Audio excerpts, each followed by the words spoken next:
finally, after it felt like forever of seeking the Lord for a word, finally gave me just what I feel that I needed to hear for myself. Amen. I'm going to start reading 1 Peter chapter 2 and verse 9. Say amen when y'all get there. Amen. Peter, begin reading in verse 9. It's a very familiar scripture that we all know. But ye are a chosen generation, a royal priesthood, and holy nation, a peculiar people, that ye should show forth the praises of him who have called you out of darkness and into his marvelous light. As y'all are being seated, I want y'all to look at your neighbor and say, he called me out. He called me out. Look at another neighbor and he said, he called you too. He called you too. And I'm going to preach for just a little while on how he called me out. All right. He called me out of darkness so that I could live in the light. He called me out of sin and depression so that I could live for him. He called you out from the darkness so that you could show forth the light. He called us out so that we could be more like him. He calls us out to be closer to him, to have a better walk with him, to be more like him in our ways and our actions. He doesn't just call us to be saved. He doesn't just call us to be what we think we should be. He calls us to be what he knows we will be. I think I need to say that again. He calls us because he knows what we will be and who we can be in him. The devil fights you not because of you, not because of me, but because of what's in you. Because you are God's creation. Because he doesn't want you to be called out of hell. He doesn't want you to be called out of this world. He doesn't want you to live a happy and peaceful life. Because we know it's a peaceful life living for the Lord. He doesn't want us to have that. No, he doesn't. We see in Matthew chapter 14, starting in verse 25, it said, in the fourth watch of the night, Jesus went unto them, walking on a sea. And when the disciples saw him walking on the sea, they were troubled, saying, it is a spirit, and they cried out for fear. But straightway Jesus spoke unto them, saying, be of good cheer, it is I. Be not afraid. And we all know Peter. He had a big old mouth, and he liked to say the first thing. Yeah.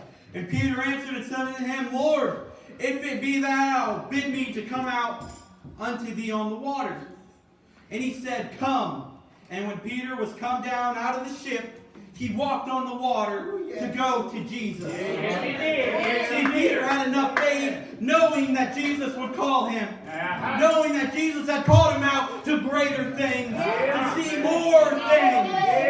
Out of the other disciples, they were all fearful. But when Peter knew it was the Lord, he said, Lord, if it's you, let me come to you. Let me come out on this shore. Let me walk above it with you.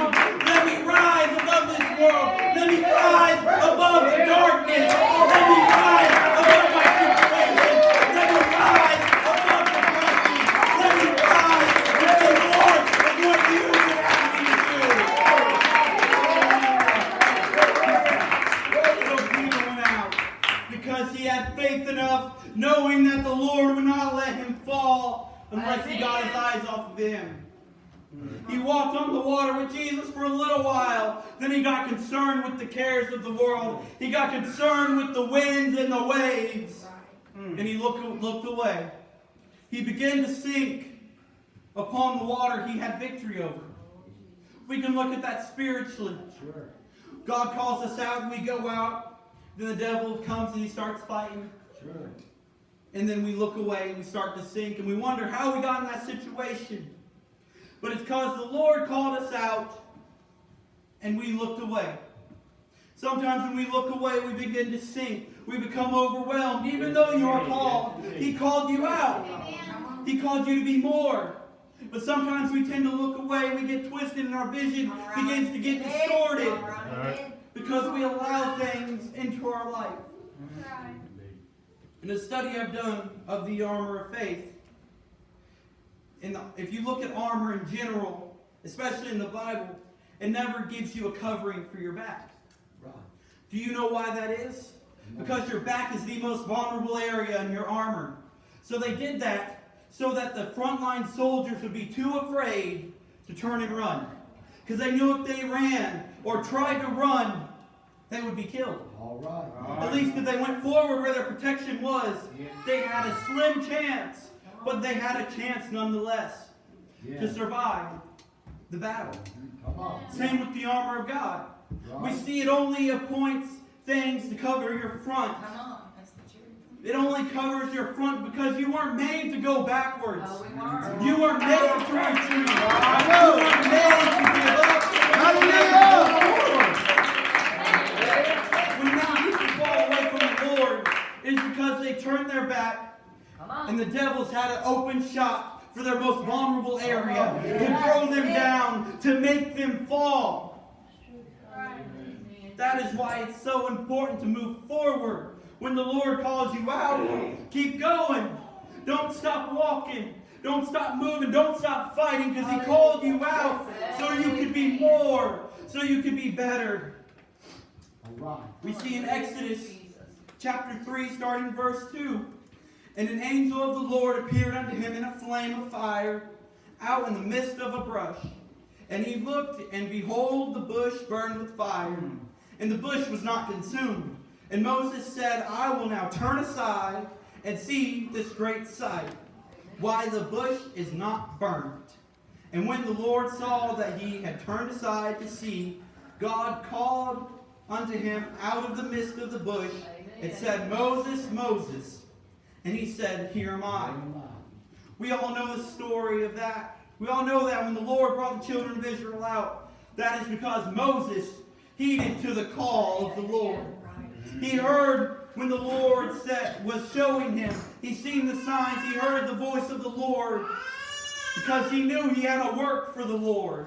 He knew he had stuff he had to do for the Lord because the Lord had called him out. He knew he was different from a child.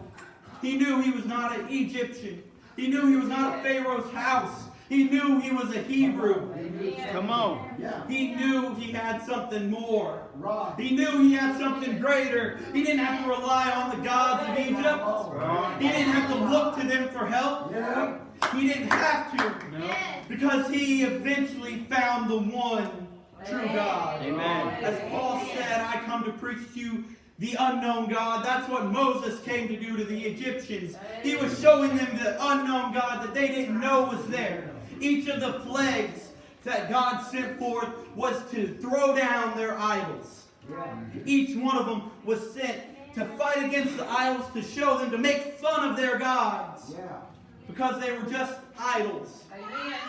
That's why he called Moses out, because Moses was taught as an Egyptian. He was raised as an Egyptian. He knew the Egyptian customs. He knew the ways of the Egyptians. He knew how to talk like an Egyptian. He knew how to walk like it, how to dress like it. He knew how to be it. He went to the Egyptian schools where they were taught about the power of all these so-called gods they had, how they supposedly created the world. But Moses always knew there was more to it, because the Lord had called him out. The Lord had called him to be more and to be greater. He called him out for so much more. He called him out to where he could be a type and shadow of Jesus, to show the people how to reach the goal that they so sought and desired. Hallelujah. Praise your name, Jesus. Bless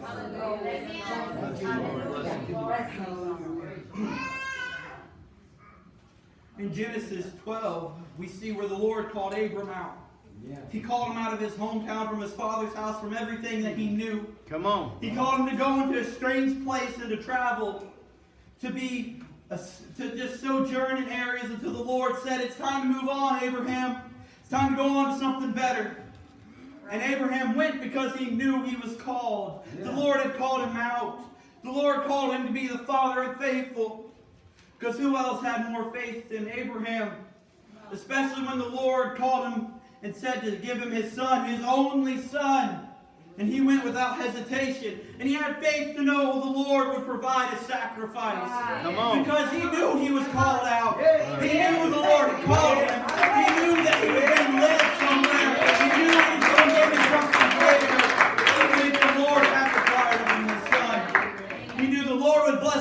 3 sons if it came to it.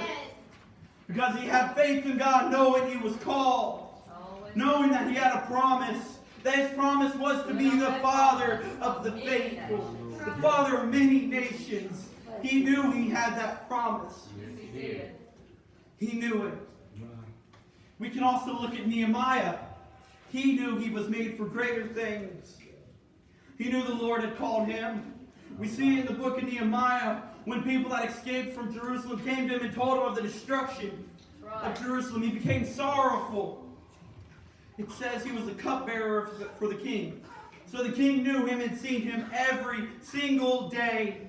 Every day. He was with him every day. So the king knew Nehemiah.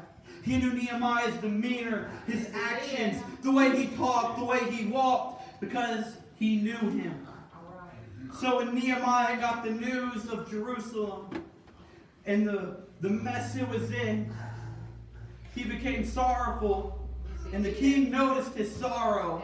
Come on, come on. He noticed he was hurting. He noticed something wasn't quite right with Nehemiah. He knew it. Yeah. He knew it because he's seen him every single day. He asked Nehemiah, "Why are you so sad?"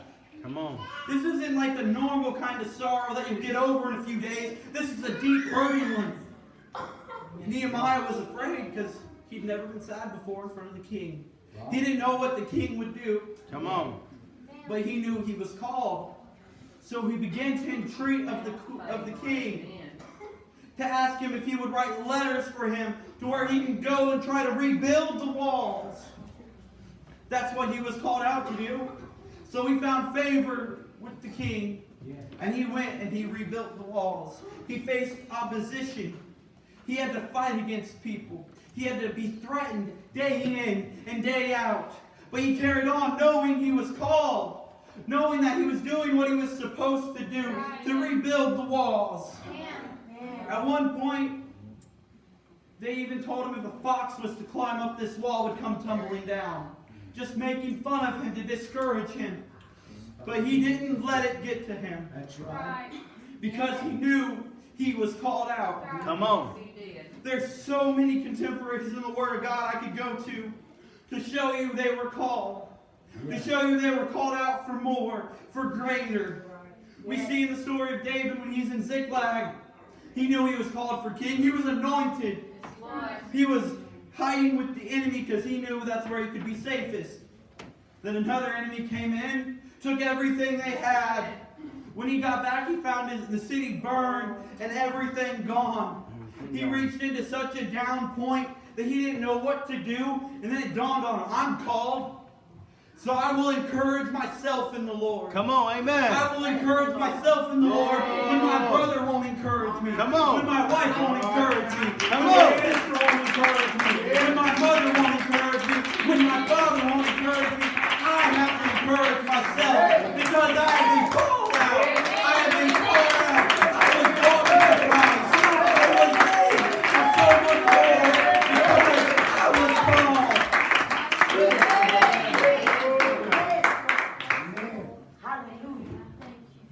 You can see in Samuel when he was called, he didn't yet know the voice of the Lord. He mistook it for the voice of Eli. Then eventually, when he answered, he said, Lord, speak, for your servant heareth. Because that's when he received his call. He was promised to be given back to the Lord by his mother. He was promised. And he knew he was called. He knew he was not called to be what the temple had currently been in. Eli did not have control of his household. His sons were wicked. Yes, they were. They were eating the sacrifices, what was meant for the Lord. They were not doing right.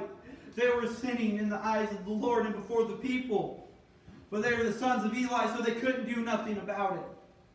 And then when Samuel was called and of age, then you see that how Eli's house was purged away.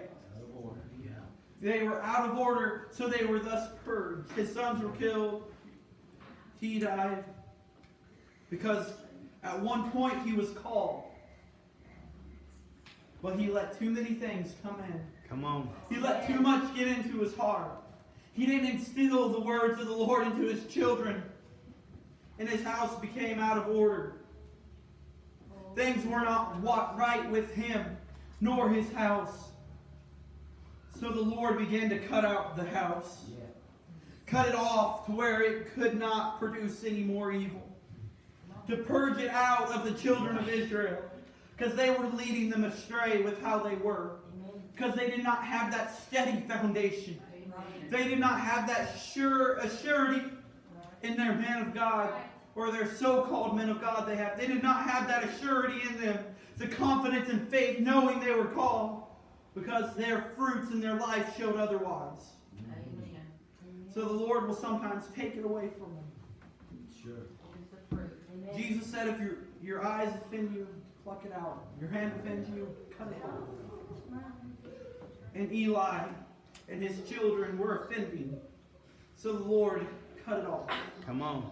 He plucked it out. He threw it away and cast it away.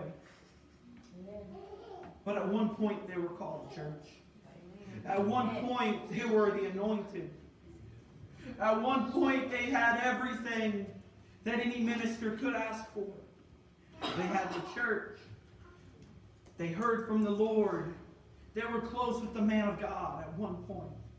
But then they went astray. They sold out. They gave up. They let out. And they turned away. All right. So the Lord had to appoint another one that was called. But to appoint the called, you have to listen for the call. Amen. You have to listen for the Lord saying your name, calling you. You have to listen for it. You have to know the Word of God. You have to be obedient to the Word of God. You have to follow after the Lord. Yeah. You have to seek after Him to be called. All right. When you are called, you know it. Think You about feel it. Yeah. It is something burning within you you can't understand or describe when you have this calling. The Lord is bringing up some people in this church. Feel it in my spirit. He's letting a calling fall upon some people's lives right now. He's calling some to be missionaries, some to be pastors. Brother Martin, is this all right? He's calling some to be evangelists. He's calling so many. He's calling prayer warriors. He's calling altar workers. He's calling the next musicians. He's calling the next pillars of this church. Come on. The next people Come on. to pave the way for Hallelujah. He's calling to be more so that this church will carry on. Because Amen. we know the Word of God will not pass away. It will not. We know there will always be a church. Carry on. Amen. But there is some that will not always be a part of the church. There are some that will stray away and will get in their own way, and the Lord will just cut it off. Come on. He'll just cast it away. It's the truth. We see it in his parables. He talks about a vineyard and how a man wants to work with a tree for just a little while longer, and if it don't produce anything, he said, then we'll cut it down. That's what the Lord will do. He'll work with you and work with you and work with you and work with you and work with you. But if you don't have the fruits, Come on. if you don't show forth any growth, if you're not bearing fruit, if you're Come not on. bearing fruit, Hallelujah. and cast it into the fire. Sweet Jesus. Another one of his parables, he talks about he is the vine. He is the true vine. We are the branches. If we're a part of the true vine, we will be fruitful. We will be fruitful and bring forth good fruit. It'll be good fruit and it'll be plenteous. Because when you are part of the true vine, the main vine, Prosperous. you are prosperous. Yeah. You have plenty to be fed upon. You have plenty of anointing to work with. You have plenty of everything that you need. Come on.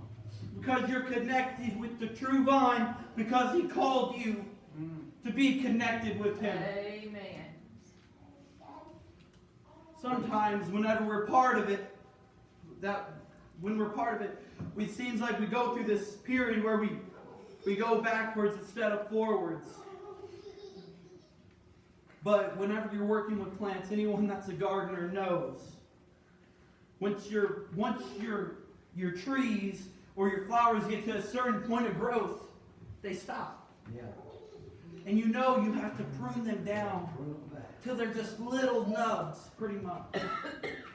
Till you nearly kill the tree or the plant, to where the next time it blooms and blossoms, it'll be bigger and better. It'll have more fruit on it than before. With me growing up in Florida, we had orange trees, we had a lemon bush, we had a grapefruit tree. And our lemons that we had there, my grandpa couldn't get them to grow anymore. They were just tiny. He worked with it for years. He would cut it back, and then he'd wait till the next year and hoped, knowing that he did what he ought to do for it, to see if it would bring forth good fruit. Come on. He worked with it, worked with it, worked with it. And I would think to myself, Papa, why are you working with that if it's not going to bring forth anything? Why do you keep on trying with it? Why do you keep trying it?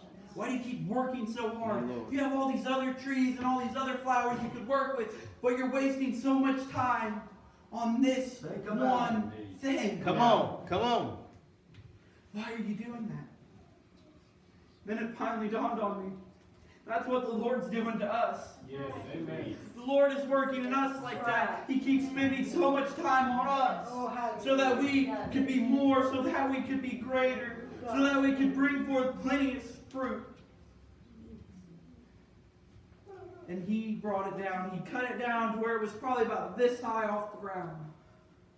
The next year, He told me, He said, this is the last year I'm working with it. If it don't give nothing out, I'm ripping it out of the ground. Everything grew up. We thought it was going to be loaded because of how big it had gotten. And then it just had a few lemons. A few tiny lemons. So my grandpa went into his shed. He grabbed his saw and he said, I'm done with this tree. So he cut it down. He ripped it out of the ground. Because it did not bring forth fruit. All right. After he worked on that, he went to his tree he knew was plenteous. His orange trees. And he pruned them back. And the next year, after being pruned, when everything had grown back, this tree was so loaded the branches began to break off of it. Had so much fruit on it. Because of just one pruning, that's all that it needed to be plenteous. That's all that it needed to have a great harvest. It only needed one pruning. Sometimes in our walk with God, we need a little bit more than one pruning. Some people need multiple prunings. Some people only need one pruning. Some people need a pruning every day. But the Lord knows what He's doing, church. He has called you. He has bought you with a price that no one else could pay. He's called you out. Amen. He called you, and He is pruning you to bring forth an increase. Sister Amelia, the Lord's beginning to prune you so you can bring an increase in your workplace. He's pruning you. That's why you're fighting so hard. Yeah. That's why you're struggling and fighting with all of your might. It's not the devil that's fighting you. The Lord is pruning you for your good. He's cutting away the branches that have become barren. But because He knows that the roots are still fruitful. Yeah. Yes. Just be patient with the Lord. Be patient in your walk with Him. He's only pruning you for your good. Not to kill you, but to make you greater. Amen. Amen. Amen. Amen. Because He called you. Yeah. Called you for so much greater. He called us to be better than we are today. Sure. Sure. These altars are open for anyone that wants to come pray at this point. But He's calling those to come. He's calling those out. He's asking for those who will heed to the call Lord, amen. to walk out on the waters with Him. He's asking if you will just walk with Him on the waters so He can show you how strong and mighty He really is. Because He has called you to be greater.